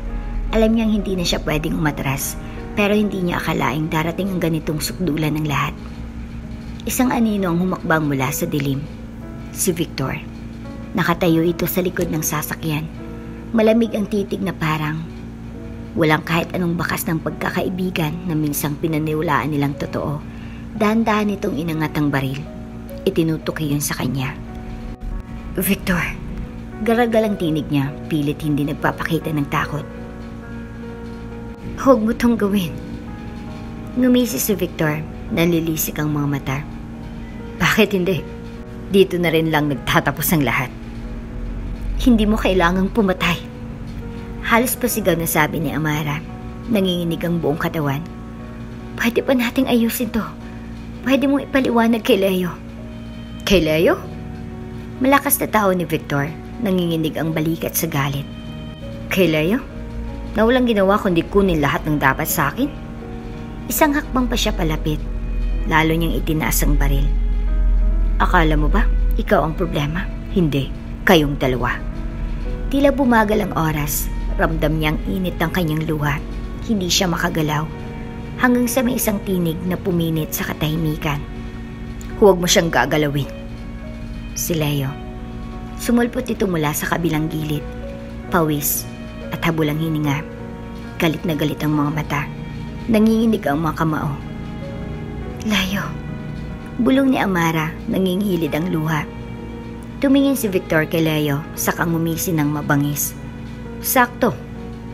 Total nandito na kayong dalawa. Sabay-sabay na kayong mawala sa landas ko. Dahan-dahan siyang lumapit pa. Pinagitnaan sila. Tinutok ang baril sa pagitan. Victor. Maraing sabi ni Leo, pilit hinahakbang ang mga paa para iharang ang katawan niya kay Amara. Kung galit ka, sa akin mo ibuhos. Huwag mo siyang idamay. Galit? Tumawa ulit si Victor, pero wala na ron ang dating sigla. Hindi lang galit, Leo. Buot. Buong buhay ko. Pinaniwala mo akong kaibigan mo ako. Pero sinong laging nasa itaas? Ikaw. Hindi mo kailangan gawin to. Mariing sagot ni Leo. Kung gusto mong tapusin ang lahat, ako na lang. Pero bitawan mo siya. Hindi niya na namalayang umiiyak siya. Hinawakan niyang braso ni Leo. Pilit siyang isinasangga. Hindi. Hindi ko papayagang mangyari to. Amara, Tumakbo ka. Mina ngunit maring utos ni Leo. Hindi man lang lumilingon. Hindi. Nanginginig ang boses niya. Kung babagsak ka, kasama mo ako. Nagkatitigan silang dalawa. Isang titig na puno ng sakit, pag-ibig, at huling pagtanggap. Ngunit hindi sila binigyan ng sandaling iyon ni Victor. Bigla nitong inihanda ang gatilyo. Pareho kayong mawawala. Sigaw ni Victor, nanginginig ang mga kamay. Isang iglap, isang putok, isang sigaw. Leo! Tumigil ang mundo ni Amara nang maramdaman ang bigat ng katawan ni Leo na bumagsak sa kanya. Dumiretso siya sa semento, pilit sinasalong ang walang malay na katawan nito. Mainit ang dugo sa palad niya, tumadaloy pababa sa kanyang braso. Leo! Leo! Sigaw niya. Halos maubos ang boses. Gising ka! Huwag mo akong iiwan! Nanlaki ang mga mata ni Victor nang makitang nangyari. Para siyang biglang natauhan. Ang kamay nitong may hawak na baril. Unti-unting nanginginig. Ako ba? Garagal ang tinig niya. Nangingilid ang luha. Ako bang may gawa nito? Hindi na siya pinakinggan ni Amara. Inilapit niya ang palad sa pisngi ni Leo. Humihikbi. Pakiusap. Huwag mong isarang mga mata mo. Dahan-dahang iminulat ni Leo ang mga mata, mahinang tinig. Amara, wala kang sasabihin. Umiiyak siya, pilit pinipigilan ng takot. Tatayo ka, tatayo tayo. Naririnig mo? Ngunit kahit lumalaban si Leo, unti-unting lumalabo ang tingin nito. Patawad. Bulong ni Leo, halos hindi na marinig. Patawad kong gayon na kita minahal. Hindi, huwag kang magsalita ng ganyan. Sigaw niya, tinapik ang pisngi nito. Hindi mo ako iiwan. Ngunit sa likod ng kanyang mga hikbi, naramdaman niya ang kamay ni Leo na marahang lumalambot sa pagkakahawak sa kanya. Hindi mo ako iiwan. Mahinang ulit niya, halos wala ng boses. Sa gilid, bumagsak ang baril mula sa kamay ni Victor. Tumulang luha nito, nanginginig sa pagkabigla at pagsuklam sa sarili. Ambulansya! Bulong ni Victor, parang nawalan ng ulirat. Kailangan natin ng ambulansya. Sa gabing iyon, habang umaalingaw-ngaw ang mga sigaw at yabag ng mga taong nagtatakbuhan, hawak ni Amara ang lalaking mahal niya. Pinipilit isalba ang huling pintig ng buhay nito. At sa gitna ng takot, isa lang ang sigaw ng puso niya. Hindi kita papakawalan. Walang makapigil sa maluha ni Amara habang nakaupo siya sa mahabang upuan sa labas ng emergency room. Nanginginig pa rin ang kanyang mga palad. Nanlalagkit sa bakas ng dugo ni Leo. Sa tuwing ipipikit niya ang mga mata, bumabalik ang tunog ng putok. Ang bigat ng katawan nitong bumagsak sa kanya. Ang tinig na ulit-ulit na humihingi ng tawad. Pilit siyang huminga ng malalim. Pero sa bawat hinga, tila may matalim na pako na isinusuksok sa dibdib niya. Hindi niya alam kung ilang minuto o oras siyang nakatulala sa pulang ilaw sa ibabaw ng pintuan hanggang sa unti-unting bumukas iyon at lumabas ang isang nurse. Ma'am? Mahinang tawag nito. Mabilis siyang tumayo, halos mahulog sa pagkakatayo. Kumusta siya? Stable na po ang lagay niya. Sabi ng nurse pilit ngumiti.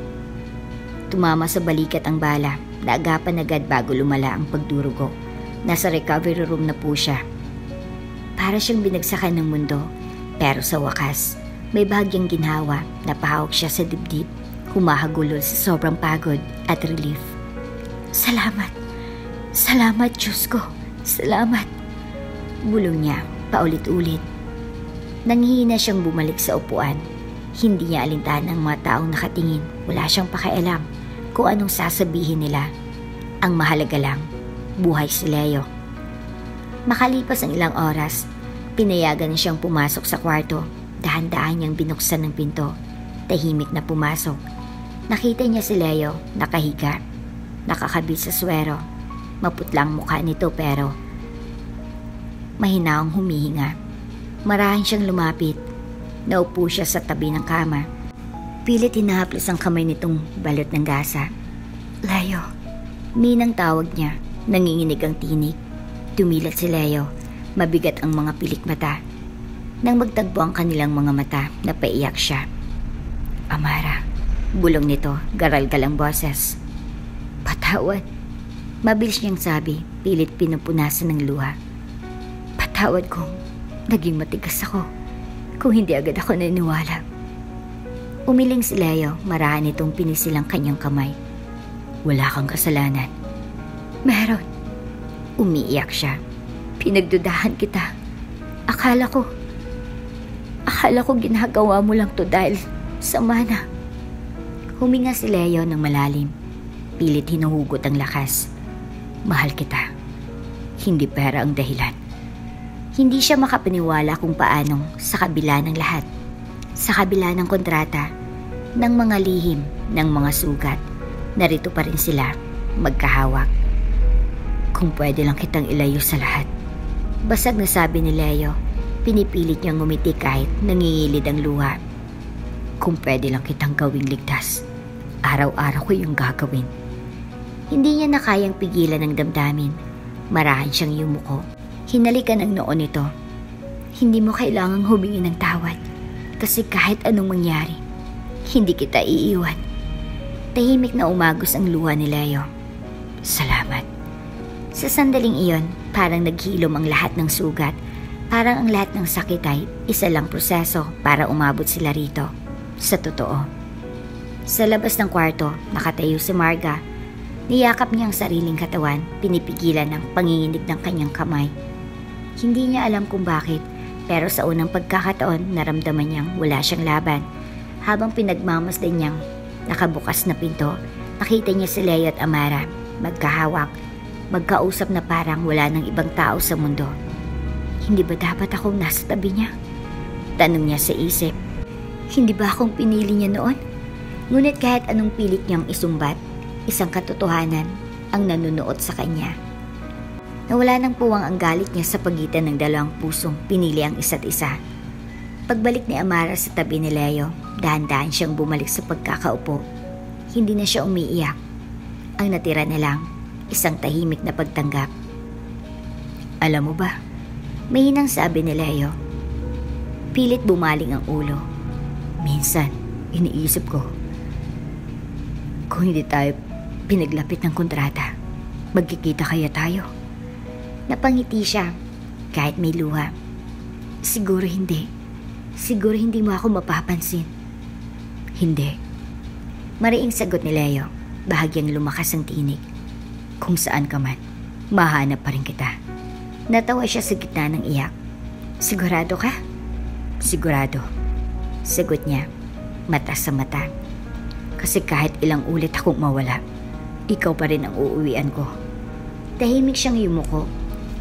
Inilapat ang noo sa balikat nitong balot ng banda. Mahal kita. Bulong niya, mas mahal kita kaysa sa sarili ko. Nang sandaling iyon, wala nang natirang kontrata, wala nang permahan, wala nang mana. May dalawang taong nagkasala, nasaktan, pero mas piniling manatili. At iyon ang katotohanan na walang sinuman ang kayang burahin. Madaling araw na nang tuluyan ng isang pangreklamo laban kay Victor. Ang mga ilaw sa presinto ay mapuputlang dilaw. Tinatabunan ang anino ng bawat taong naroon kasamang bigat ng ginawa nilang kasalanan. Tahimik si Amara habang hawak ang lumang cellphone. Ang pinakamahalagang ebidensya na nagpabagsak kay Victor. Kanina lang, paulit-ulit niyang pinapakinggan ang recording. Hindi dahil gusto niyang pahirapan ang sarili, kundi para masigurong tapos na. Sa kabilang bahagi ng interrogation room, nakaupo si Victor, nakayuko, magulo ang buhok at wala ng bakas ng kayabangan. Sa unang pagkakataon, nakita ni Amara ang totoo nitong anyo, isang lalaking natalo ng sariling kasakayman. Lumapit ang hepe ng pulisya, inilad sa kanyang report. Ma'am Amara, sabi nito, magalang. Salamat po sa kooperasyon ninyo. Kung hindi dahil sa ebidensyang ito, mahirapan tayong patunayan ang tangkang pagpatay. Dahan-dahan siyang tumango. Salamat po, dahil tinulungan ninyo kami. Tumikim ang isang opisyal. Ma'am, gusto niyo po bang kausapin si Mr. Victor bago namin siya dalhin sa selda? Napatingin siya kay Victor sa kabila ng lahat. Hindi niya alam kung anong sasabihin, ngunit alam niyang kailangan niyang tapusin ito. Marahan siyang lumapit. Nang maramdaman ni Victor ang presensya niya, mabagal itong tumingala, mapupulang mga mata. Nanginginig ang labi. Amara, garalgal ang tinig nito. Patawad. Hindi siya kumibo, pinagmasdan lang nito ito. Hinuhugot ang lakas para hindi mo bigay. Alam mo ba kung bakit ko ginawa lahat? Tanong ni Victor, humihikbi. Dahil sa kanya. Dahil kay Marga. Napakurap si Amara. Kay Marga? Tumulang luha ni Victor. Nang mawalan siya ng posisyon sa kumpanya. Nang piliin ni Leo na ipagtabuyan siya. Sa akin siya lumapit. Sinabi niya, kaya ko raw kunin lahat. Pera, kapangyarihan, pangalan. Basta, tulungan ko siyang ipaghiganti ang sarili niya. Nanginginig ang kamay ni Victor habang nagpapatuloy. Una, akala ko simpleng plano lang. Sirain si Leo. Sirain kayong dalawa, pero habang tumatagal, hindi ko na alam kung sino ako. Tahimik si Amara, ngunit sa loob-loob niya may kirot na hindi niya alam kung awa o galit. Akala ko, matutuwa ako kapag nawala ka. Basag na tinig ni Victor. Pero nang makita kong handa siyang mamatay para sa'yo, doon ko naintindihan na wala na akong panalo. Hinawakan niya ang upuan sa harap nito. Pilit pinipigil ang luha. Bakit mo pinili ang ganitong paraan? Dahil duwag ako. Umiiyak si Victor na kayo ko. Dahil hinayaan ko, lasunin ako ng inggit. At ng isang babae, hindi man lang pala ako minahal. Walang nagsalita, ilang saglit. Tanging hikbi ni Victor at mahinang ugong ng aircon ang umalingaw-ngaw hanggang sa lumapit ng isang pulis sa tabi nila. Kailangan na po naming dalhin siya. Tumayo si Amara, pilit tinikom lahat ng nadarama.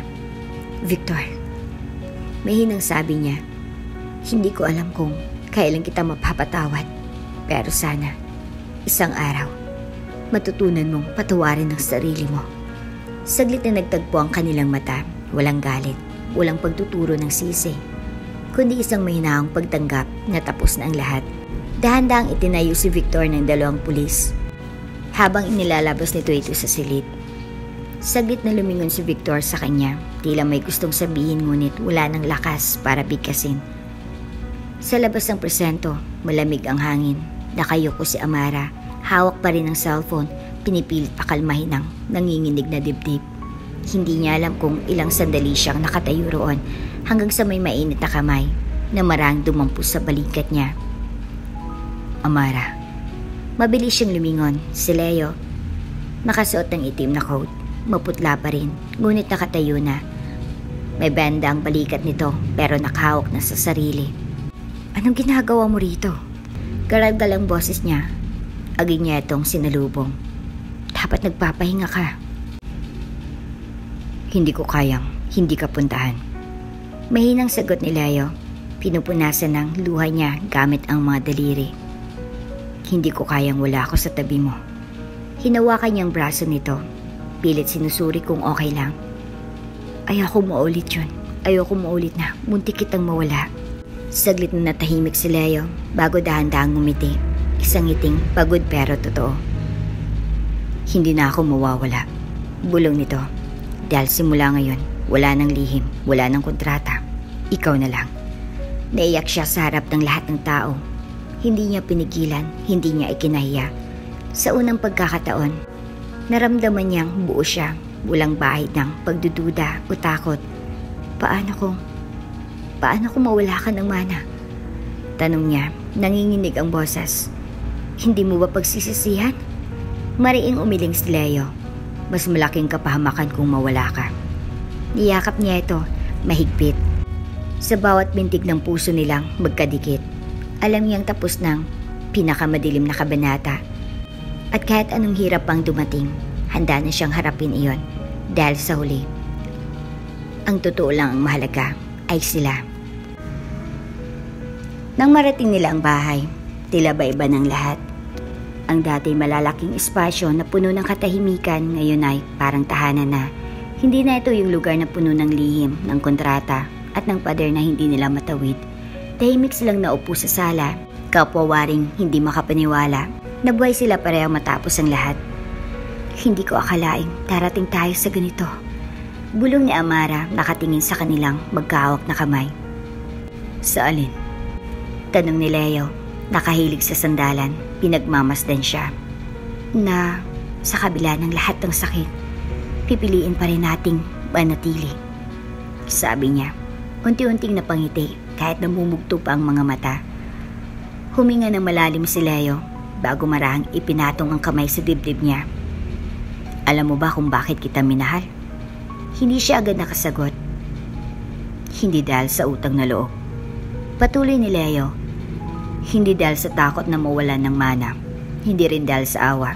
Minahal kita dahil ikaw ang unang taong hindi ako tinakbuhan kahit lahat ng tao iniwan ako. Nang marinig niya iyon, tuluyan nang bumigay ang tibok ng puso niya. Tahimik siyang napaluha, pero ngayon, walang pait. Pasensya ka na, sabi ni Amara, mahina ang tinig. Masyado akong matagal na nagduda. Mas pinili kong paniwalaan na wala kang pakialam kaysa umamin na natatakot akong masaktan. Hinawakan ni Leo ang kanyang pisngi, hinaplos iyon ng marahan. Pareho lang tayo. Pareho tayong takot. Pero mas pipiliin ko nang masaktan kasama ka kaysa wala ka. Umiyak siya pero nakangiti. Wala na tayong tinatago. Wala na. Sagot ni Leo, lahat ng lihim, tapos na. Niyakap niya ito, mahigpit, marahang isinandal ang ulo sa balikat nito. Kinabukasan, muling bumalik sila sa opisina, ngunit ibang-iba ng pakiramdam. Sa tuwing dumadaan si Amara sa lobby, wala nang mga sulyap na punong-puno ng panghusga. Ang dating mga bulong at tawa, ngayon ay katahimikan na may halong respeto. Pinanood siya ni Leo habang kinakausap ang ilang staff. Ngayon lang niya nakita si Amara na ganito. Nakangiti, taas noo, walang bakas ng takot. Lumapit siya, marahang inabot ang kamay nito. Nagulat pang ibang empleyado, pero hindi na nila inilihim. Proud ako sa'yo, sabi ni Leo, marahang niyang pinisilang palad ni Amara. Bakit naman? Napahagikik siya kahit nangingilid pa rin ang luha. Dahil mas matapang ka kaysa sa lahat ng taong nakilala ko. Siyasong sabi ni Leo, dahil kahit ilang ulit kitang tinulak palayo, bumalik ka pa rin. Napayo ko si Amara, nanginginig ang labi, kasi ikaw ang tahanan ko. Tinitigan siya ni Leo, pagkatapos ay marahan siyang niyakap. Sa harap ng lahat, wala nang pakialam kung sinong nanonood. Sa hapon ding iyon, nanood silang magkatabi sa terrace. Nakatanaw sa unti-unting palubog ng araw, tahimik, payapa, parang wala nang bakas ng kaguluhan ng nakaraan. Naalala mo ba? Sabi ni Amara, nakatingin sa malayo. Nung unang araw ko sa opisina, gusto kong tumakbo. Napangiti si Leo. Oo. At ako naman, mas gusto kitang itago para wala nang makakita sa'yo. Bakit? Tanong niya. Nakahilig sa balikat ito. Dahil kahit kailan, hindi ka pangit sa paningin ko. Sabi niya, mihinang ngunit malinaw. Ikaw ang pinakamagandang nangyari sa buhay ko. Napapikit siya, hindi na pinigilan ng luhang masaya. Wala na tayong kontrata, bulong ni Amara. Hindi na natin kailangan, sagot ni Leo, dahil ito nang totoo. Nang sumapit ang gabi, magkatabi silang nakahiga. Tahimik na pinagmamasdan ng isa't isa, walang kailangang ipaliwanag. Sa bawat tibok ng puso, alam nilang kahit ano pang dumating, kaya na nilang harapin. Dahil wala nang lihim, wala nang dahilan para magtago, at higit sa lahat, dahil ngayon, natagpuan na nilang tahanan sa isa't isa. Mainit ang hangin ng bumisi ng convoy sa harap ng maliit na simbahan. Hindi to kasing ingrande ng unang kasal nila, walang mga mamahaling dekorasyon, walang daan-daang bisita, walang press na nakabantay sa bawat kilos nila. Pero para kay Amara, ito ang pinaka-pinapangarap niyang araw. Dahan-dahan siyang bumaba ng sasakyan, nakasuot siya ng simpleng puting gown, walang bordang mamahalin, walang kortinang laylayan. Ngunit sa bawat hakbang niya patungo sa pintuan ng simbahan, pakiramdam niya ay wala ng ibang babaeng mas maganda sa kanya. Sa altar, nakatayo si Leo, maputi ang barong, matikas ang tindig. Ngunit nang magtagpo ang kanilang paningin, nakita niyang kilig at lungkot na parang sabay na umapaw. Ito na, bulong niya sa sarili. Wala nang kontrata. Wala nang sapilitang obligasyon. Pag-ibig na lang. Habang tinutugtog ang munting gitara ng simbahan, maraan siyang inihatid ni Mang Cesar, ang matandang caretaker na itinuring niyang parang tatay nung wala siyang matakbuhan. Salamat anak. Sabi nito, may hinang tinig habang hawak ang braso niya. Salamat at ipinakita mo sa aming lahat na may tunay na pagmamahal. Ngumiti siya, nangingilid ang luha. Ako pong dapat magpasalamat. Nang tuluyan siyang makarating sa harap ni Leo. Nagtagpo ang kanilang mga kamay. Mainit ang palad nito, parang sinasabing, hindi na siya kailanman iiwan. Handa ka na ba? Bulong ni Leo, tinig na mababa ngunit nanginginig. Matagal na, sagot niya, may ngunit buo. Nagsimula ang seremonya, tahimik ang lahat habang binibigkas ng pare ang mga salita. Ngunit para kay Amara, tanging tinig ni Leo ang naririnig niya, tinig na noong una. Hindi niya akalaing matututong magmahal ng tono. Ipinagkaloob ng Diyos ang pagkakataong ito sa dalawang pusong pinili ang isa't isa. Sabi ng pare, hindi dahil sa obligasyon, kundi dahil sa wagas na damdamin. Napakapit siya sa kamay ni Leo. Saglit silang nagkatitigan, mata sa mata, kaluluwa sa kaluluwa. Alam mo ba, mahina niyang bulong, pilit pinipigilan ng luha. Na kahit noong una, tayong ikinasal, pangarap ko pa rin itong araw na to. Tinitigan siya ni Leo at sa unang pagkakataon, hindi na malamig o mailap ang mga mata nito, puno na ng pag-ibig. Amara, sabi niya, bahagyang nanginginig ang boses. Kung kaya ko lang ibalik ang oras, sana ikaw na agad ang pinili ko. Walang kondisyon, walang kontrata. Humikbi siya, tinakpan ng bibig. Hindi niya akalaing maririnig pa niya ito. Wala na tayong kailangang itago. Dagdag ni Leo, wala nang pader sa pagitan natin. Leo de Rivera. Basag ang tinig ng pari. Handa ka na bang muling tanggapin si Amara bilang iyong tunay na asawa? Sa hirap at ginhawa, sa mayaman o mahirap, sa sakit at kalusugan hanggang kamatayan? Walang pag-aalinlangan, ngumiti si Leo. Oo, higit pa sa buhay ko. Nagigting ang lalamunan niya nang siya naman ang tinanong. Hindi niya na napigilang humagulhol. Amara, wika ng pare, handa ka bang tanggapin si Leo sa harap ng Diyos, sa lahat ng saksi bilang asawa mo at katuwang sa buhay? Pinunasan niyang mga luha, tumango. Oo, tinig niyang garalgal at wala nang makakabago niyan. Nang ibigay na sa kanila ang singsing, nanginginig ang kamay ni Leo habang isinusukbit ang maliit na ginto sa kanyang daliri. Simbolo ito ng walang hanggang pag-ibig. Bulong niya, titig na titig sa mga mata niya. Hindi kita iiwan, kahit anong mangyari. Muling bumuhos ang luha niya, hindi na dahil sa sakit, kundi dahil sa kasiyahang minsan akala niya hindi darating. Sa ngalan ng Ama, ng Anak, at Espiritu Santo, sabi ng pari, nakangiti. Idinideklara ko kayong ganap na mag-asawa. Huminga siya ng malalim, pikit ang mga mata, at nang maramdaman niya ang mga palad ni Leo sa kanyang pisngi, tuluyan ng bumigay ang lahat ng itinatagong takot. Mainit ang halik nito, marahan ngunit puno ng pangako, isang halik na nagsasabing tapos ng lahat ng kontrata, isang halik na nagpapaalam sa lahat ng kasinungalingan sa harap ng Diyos. At ng mga taong saksi, wala nang makakapigil sa kanila. Nang lumabas sila sa simbahan, sinalubong sila ng palakpakan. Ang araw, unti-unti nang lumulubog, tinatabunan ng gintong liwanag ang kanilang mga mukha. Maraan siyang niyakap ni Leo mula sa likod. Inilipat ang pisngi sa kanyang sentido. Salamat, bulong nito, dahil hindi ka sumuko. Huminga siya, pinipigilan ng luhang masaya. Salamat, kasi natutunan mo akong mahalin. Sa wakas, naupo sila sa hagdanan ng simbahan, magkahawak ang kamay, tahimik silang pinagmamasdan ng paligid. Wala nang ingay, wala nang banta, at doon, sa payak na sandaling iyon, naisip ni Amara, wala nang mas mahalaga sa mundong ito, kundi ang pagmamahalang pinili, tinanggap, at ipinaglaban. At sa puso niyang dati laging takot, ngayon ay may kapayapaan. Totoong pagmamahal, walang lihim, walang kontrata. Sila lang hanggang dulo. At dito na nga po nagtatapos ang ating kwento. Hanggang sa muli, bago ka pa lang sa channel neto, ibang kwento ni Ate Jane, istorya mo, ikwento ko. Huwag kalimutang pindutin ang notification bell at subscribe button.